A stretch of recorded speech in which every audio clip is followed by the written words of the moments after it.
Divertimento e beneficenza per festeggiare i 10 anni della Pink Run. Domenica 12 maggio la Corsa Rosa si prepara ad invadere le strade di Padova, un appuntamento che ormai attrae sempre più podiste che oltre a correre per le strade del centro si impegnano con un piccolo contributo a sostenere realtà del territorio che si occupano di ricerca. Saranno 2 le giornate di festa di Pink Run 2019 perché a parte che festeggeremo 10 anni e questo per noi è un risultato incredibile e abbiamo deciso di festeggiare il compleanno ridendo. Quindi sabato 11 il village, i 20.000 metri quadrati di village che saranno presenti il sabato in Proto della Valle apriranno dalle 12 del mattino alle 19 parte il Pink Party.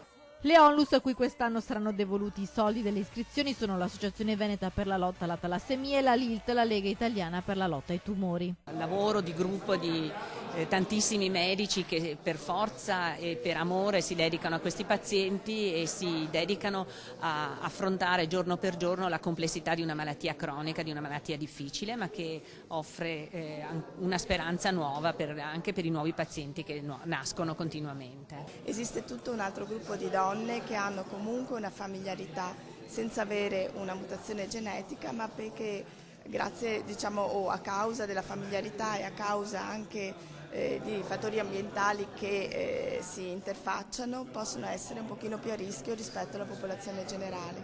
Ecco perché è giusto in un gruppo comunque selezionato di persone con queste caratteristiche offrire loro alcuni esami di sorveglianza. La manifestazione punta a superare l'ottimo risultato dell'anno scorso quando nonostante la pioggia corsero quasi 7.000 donne raccogliendo 65.000 euro. Appuntamento dunque in Prato della Valle domenica 12 maggio alle 18 per la partenza.